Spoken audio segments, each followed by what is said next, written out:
បាទសួស្តីអ្នកនរគ្នាថ្ងៃនេះខ្ញុំមានចំណុចមួយចង់ចែករំលែកអ្នកនរគ្នាពាក់ព័ន្ធនឹងការធ្វើជាសញ្ញាបត្រក៏ដូចជាធ្វើបញ្ញាបនបត្របញ្ជាក់ទៅលើសិក្ខាកាមដែលចូលរួមកម្មវិធីរបស់សាលាឬក៏របស់កម្មវិធី training course ណាមួយអញ្ចឹងបងប្អូនត្រូវតែធ្វើសញ្ញាបត្រឬក៏បញ្ញាបនបត្របញ្ជាក់នៅការចូលរួមរបស់ពួកគាត់ទាំងអស់គ្នាអញ្ចឹងណាអញ្ចឹងខ្ញុំមានមេរៀនមួយពាក់ព័ន្ធនឹងការប្រើប្រាស់នៅក្នុងកម្មវិធី Microsoft Word ដោយការប្រើប្រាស់ mail merge ដើម្បីគណនាដើម្បីធ្វើទៅលើការងារនេះហើយមែនតើទៅបើសិនជាបងប្អូនចេះការងារផ្សេងៗដែលលឿនជាងនេះអាចជួយខមមិនប្រាប់ខ្ញុំម្នាក់មួយផងចំណេះដឹងទាំងអស់គ្នាហ្នឹងហើយដើម្បីកុំឲ្យខាត់ពេលវេលាយូរតោះអញ្ជើញចូលទៅទស្សនានៅការចែករំលែករបស់ខ្ញុំទាំងអស់គ្នាតោះ get start តោះបងប្អូនហើយឥឡូវយើងចូលដល់មេរៀនយើងតែម្ដងហើយខ្ញុំសូមបញ្ជាក់ថាមែនមកគឺមានតួនាទីសំខាន់សម្រាប់យើងធ្វើជាសញ្ញាបត្រឬក៏វិញ្ញាបនបត្របញ្ជាក់ការសិក្សាទៅដល់សិក្ខាកាមឬក៏សិស្សានុសិស្សដែលចូលរួមកម្មវិធីណាមួយអញ្ចឹងបងប្អូនអាចបង្កើតបានរាប់ពាន់លិសឈ្មោះតាមតម្រូវការរបស់បងប្អូនអញ្ចឹងខ្ញុំសូមបង្ហាញពីចំណុចដែល negative point បាទចំណុចដែលធ្វើឲ្យបងប្អូនខ្ជិះខ្ជាយខាត់ពេលវេលាដំបូងបងប្អូនខ្ញុំសូមបើកជាកម្មវិធី Microsoft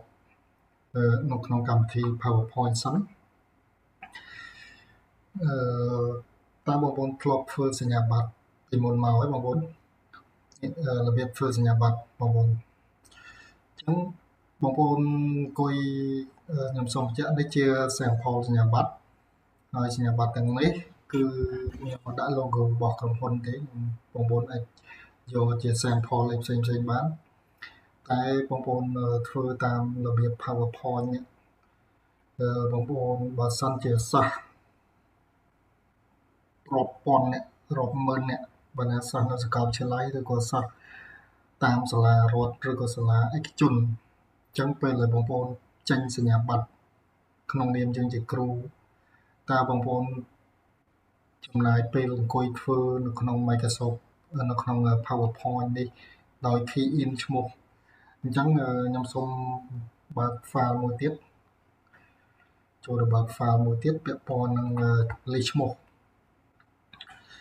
ខ្ញុំធ្វើរៀងចំណាយពេលរៀងយឺតបន្តិចបងប្អូនតែអាចនឹងមានគុណភាពនិងគុណប្រយោជន៍សម្រាប់បងប្អូនយកទៅសិក្សាស្វែងយល់បន្ថែមពាក់ព័ន្ធនឹងមេរៀននេះអញ្ចឹងខ្ញុំសូមលម្អិតបន្ថែមអញ្ចឹងឧទាហរណ៍នេះជាលិសឈ្មោះសិស្សបងប្អូនខ្ញុំដាក់តែឈ្មោះខ្ញុំមិនដាក់តកូលបងប្អូនអញ្ចឹងខ្ញុំឧទាហរណ៍ទេនេះជាបន្ទុករបស់គាត់ចុះឧទាហរណ៍ណាអញ្ចឹងឧទាហរណ៍ថាគាត់បានថាលិសឈ្មោះរបស់គាត់ហ្នឹងគឺគាត់មានហើយអញ្ចឹងបងប្អូនចង់យកលិសឈ្មោះនេះយកបំពេញនៅក្នុង PowerPoint គាត់រៀនវគ្គ Microsoft Word Microsoft Excel course ហើយគាត់ចប់ដោយជោគជ័យអញ្ចឹងឧទាហរណ៍អញ្ចឹងបងប្អូនត្រូវតែបំពេញឈ្មោះពួកគាត់នៅក្នុងលិសនេះមួយដោយគ្រាន់តែ add ឈ្មោះគាត់មួយ add បន្ទុកចូលនៅប្រឡោះនេះមែនដែរឬទេអញ្ចឹងខ្ញុំ recommend ថាការងារនេះគឺចំណាយពេលវេលាច្រើនខ្លាំងមែនទែនការងារគេធ្វើតែ3នាទីទៅ5នាទីរាប់មនុស្សមួយលិសរាប់ពាន់អ្នករាប់ម៉ឺនអ្នកធ្វើតែ3នាទីទៅ5នាទីអញ្ចឹងបើសិនជាបងប្អូនចំណាយពេលថាម្នាក់បងប្អូនត្រូវកែឈ្មោះវាយឈ្មោះគាត់ចាយពេលថា5ទៅ10វិនាទីបងប្អូនគុណរាប់ម៉ឺនអ្នកទៅក៏ចំណាយពេលវេលាយូរដែរអញ្ចឹងនេះខ្ញុំសូម recommend ឲ្យថាកុំឲ្យប្រើនៅក្នុងកម្មវិធី PowerPoint អីជាក់ស្ដែង បើសិនជាបងប្អូនមានចំណេះដឹងពាក់ព័ន្ធកម្មវិធី PowerPoint ដែលថា add ឈ្មោះបានច្រើនតាមមធ្យោបាយផ្សេងអាចជួយណែនាំខ្ញុំផងអញ្ចឹងខ្ញុំឥឡូវនេះខ្ញុំសូម skip កម្មវិធី Microsoft PowerPoint នេះចេញហើយសូមចូលបង្ហាញនៅកម្មវិធី Word តែម្ដងអញ្ចឹង PowerPoint នេះខ្ញុំជាយោបល់របស់ខ្ញុំអត់ recommend ឲ្យបងប្អូន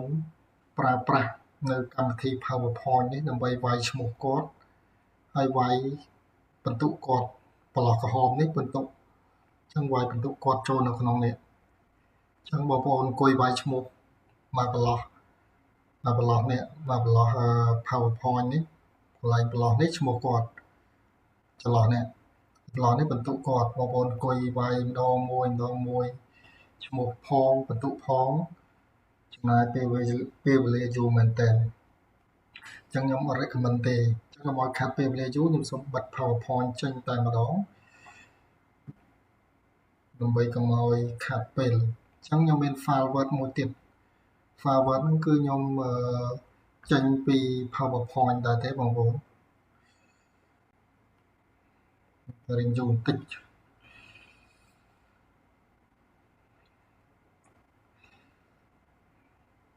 បាទ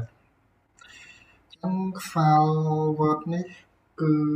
បងប្អូនអាចច្នៃ logo អីខ្លួនឯងឬក៏បងប្អូនអាចបើក file Word ថ្មីទៅបងប្អូនមាន template បើណាពេលបងប្អូនបើក file Word ថ្មីទៅបងប្អូនឃើញ template នៅខាងចុងខាងណានៃកម្មវិធី Microsoft Word បងប្អូនវាយពាក្យ certificate ទៅគឺវានឹងចេញ pop up នៅ sample របស់ certificate មួយចំនួននៅក្នុងកម្មវិធី Microsoft Word ហើយអញ្ចឹងកម្មវិធី Microsoft Word ថ្មីដែល update ហើយមិន version ចាស់អញ្ចឹងកុំឲ្យខាត់ពេលវេលាយូរអញ្ចឹង Microsoft Word បើសិនជាបងប្អូនប្រើអត់ចំគោលដៅទេក៏ខាត់ពេលវេលាយូរដែរបងប្អូនអង្គុយវាយមួយស្រង់ដូច PowerPoint នេះអញ្ចឹងបងប្អូនខាត់ពេលវេលាច្រើនមែនទែនដើម្បីទៅវាយបញ្ចូលឈ្មោះហើយវាយបញ្ចូលបន្ទុកទៀតអញ្ចឹងខ្ញុំមានជា list Excel រួចជាស្រេចទាំងនេះយើងយកជាការអញ្ចឹងគោលដៅយើងនៅក្នុងមេរៀន mail merge មិញនេះគឺវាចង់បានបន្ទុក100 លើ100គឺមាន100ទៀតកន្លែងនេះជាចំណុចសំខាន់បំផុតគឺបងប្អូនត្រូវតែស្វែងយល់បន្ថែមឈ្មោះកន្លែងនេះមើលចូលបានប៉ុន្តែកន្លែង score កន្លែងបន្ទុកនេះគឺជាក់ស្ដែងគឺបងប្អូនដែលខ្ញុំឧទាហរណ៍មួយកន្លែងនេះខ្ញុំដាក់កន្លែងនេះខ្ញុំសូមដាក់ក្នុងនេះយើងធម្មតាមកថាឈ្មោះឧទាហរណ៍ថាឈ្មោះសុខានេះយើងអាប់ដេតនៅក្នុង Microsoft Excel ឈ្មោះសុខាហើយបន្ទុក 6 លើ 100យើងបងប្អូនអ្នកដែលគាត់ធ្វើ manual ដោយផ្ទាល់ដៃបងប្អូនច្បាស់ជា copy ឈ្មោះហើយមិនដាក់អញ្ចេះផាសអញ្ចេះហើយបងប្អូនច្បាស់ជាទៅចូល copy ឈ្មោះអញ្ចេះ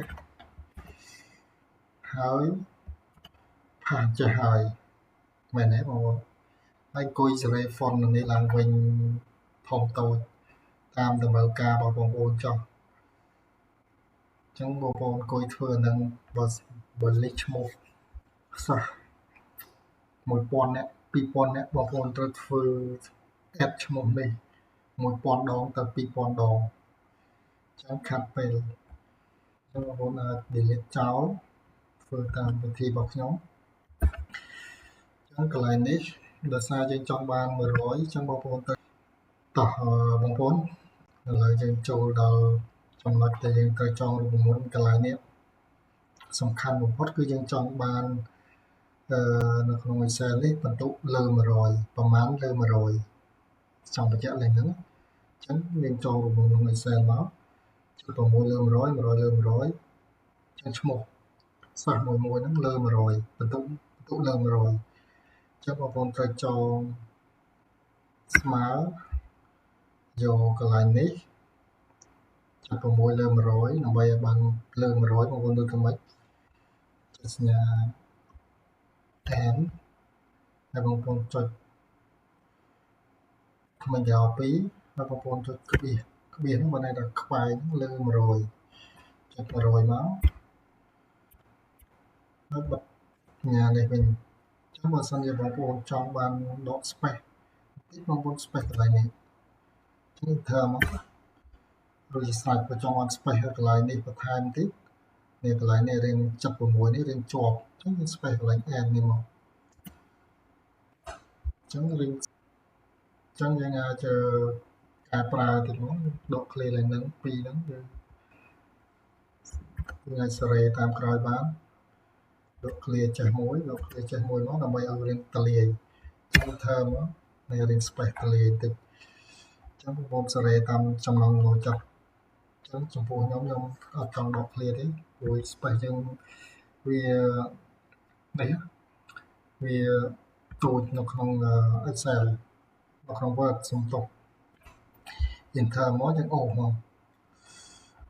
បន្ទុកចឹងយើងចេញបន្ទុកលើ100ទាំងអស់ហើយយើងដាក់ border មកលើ100រួចជាការស្រេចចឹងបងប្អូន save file វិញដាក់ឈ្មោះ st excel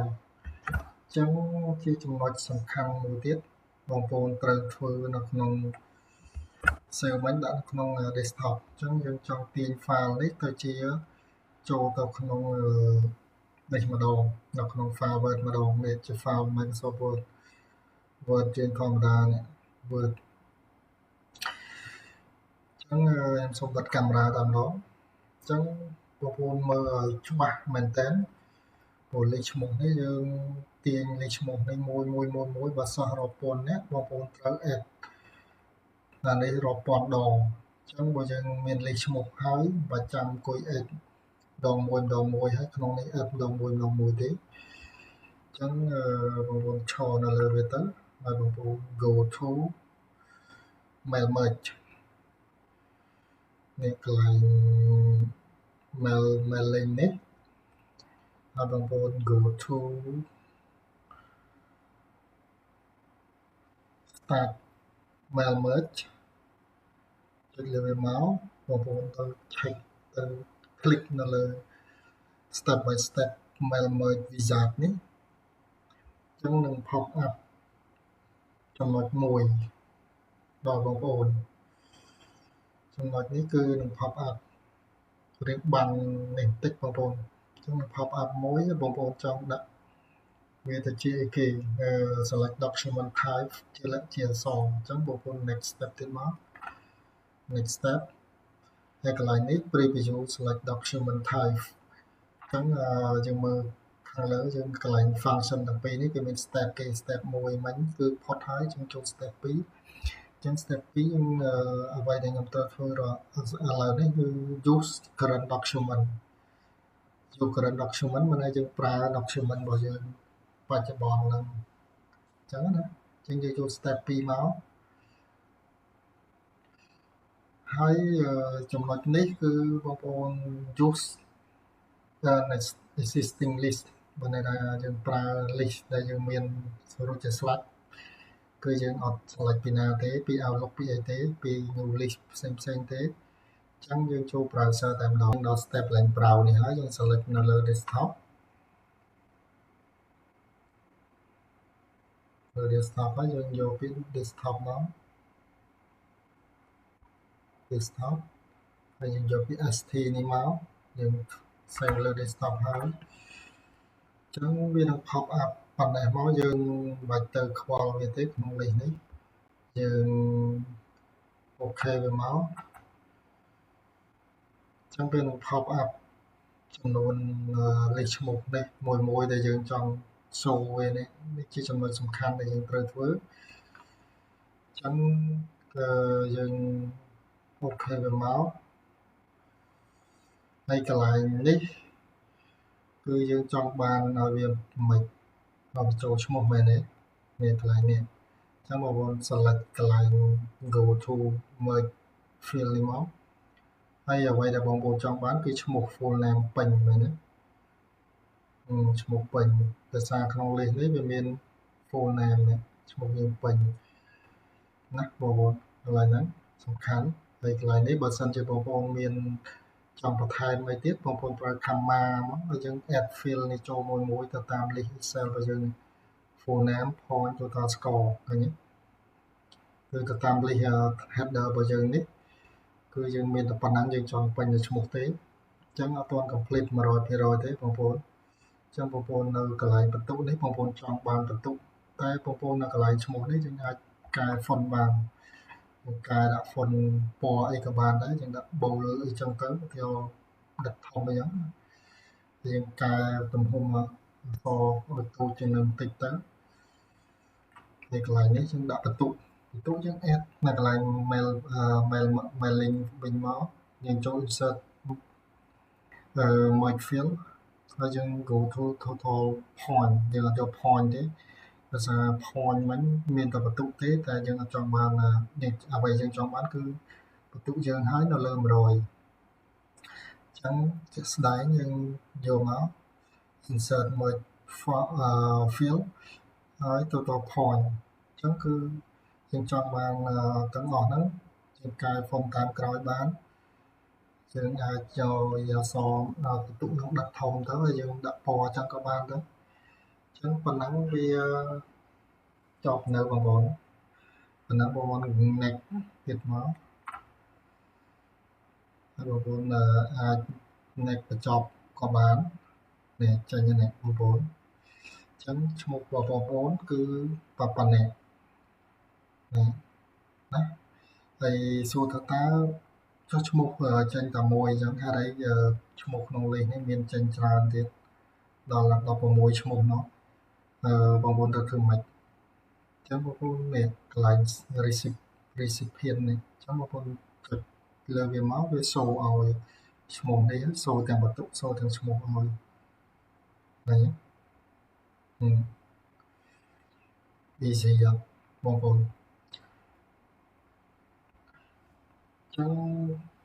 វាស្រួលបំផុតសម្រាប់បងប្អូនអញ្ចឹងយើង next ដើម្បី complete មកគឺ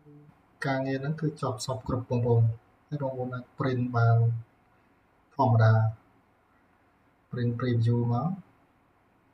ហើយ mailing យើងអាចចូលមើល mailing នេះបន្ថែមយើងអាច preview នៅក្នុងនេះក៏បានដែរនេះឈ្មោះយើងហើយយើង preview result យើងមកក៏បានដែរចូល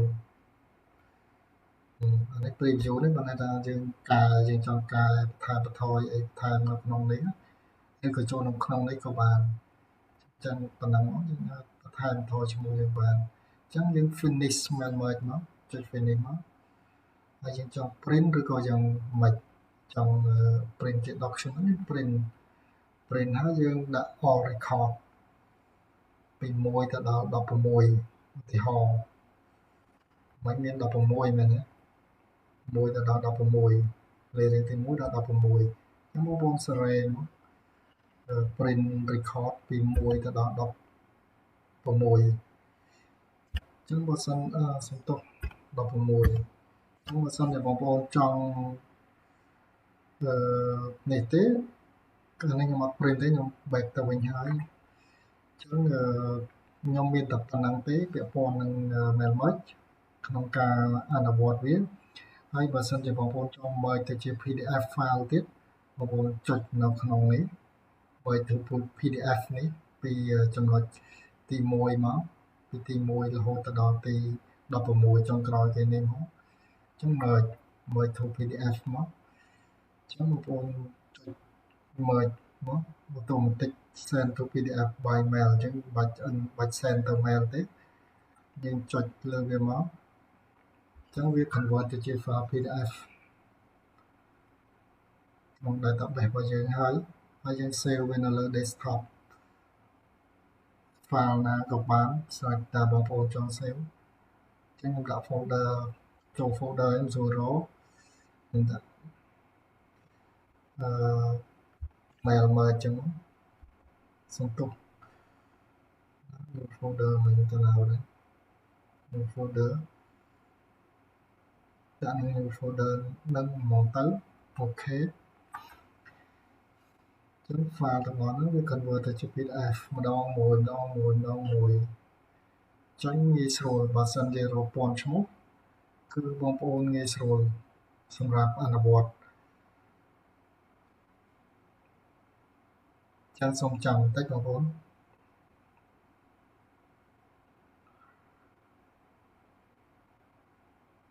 ចឹង convert to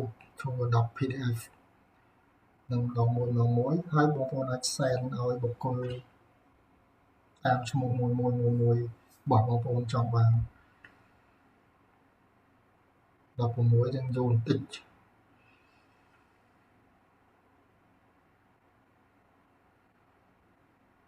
ចឹង success ហើយបងប្អូន merge to Adobe PDF complete successfully ចឹងអូខេមកបងប្អូនទៅរក file ហើយបងប្អូន save មិញចឹងខ្ញុំ save សូម refresh មួយសិនដើម្បីឲ្យ smooth តិចចឹងមិញខ្ញុំដាក់new folder មែនទេបងប្អូនចូលបើកក្នុង folder មកចឹងទាំង16មិញគឺចេញនេះ so ឲ្យ16 item បងប្អូនអាច rename ឈ្មោះតាមបុគ្គលទទួលបន្ទុកមួយមកខ្ញុំសូម preview មួយបងប្អូនមើលជា example និងសញ្ញាបត្រមួយតាមបុគ្គលទទួលបន្ទុករៀងខ្លួនបានន័យថាតាមឈ្មោះសិស្សឬតាមបុគ្គលិកស្ថាប័នណាផ្សេងដែលបានចូលរួមសិក្ខាកាមរបស់យើងសិក្ខាសាលារបស់យើងហ្នឹងអញ្ចឹងគឺវា complete គ្រប់ set ទាំងអស់អញ្ចឹងបើសិស្សមាន1000នាក់គឺ list នេះ1000នាក់អញ្ចឹងខ្ញុំមានតែប៉ុណ្្នឹងទេសង្ឃឹមថាបងប្អូននឹងទទួលបានចំណេះដឹងពីខ្ញុំពាក់ព័ន្ធនឹងការប្រើប្រាស់ Merge នេះសង្ឃឹមថាជួបគ្នានៅវីដេអូក្រោយៗទៀតសូមអរគុណបងប្អូនតែត្រឹមប៉ុណ្ណេះសូមជម្រាបលា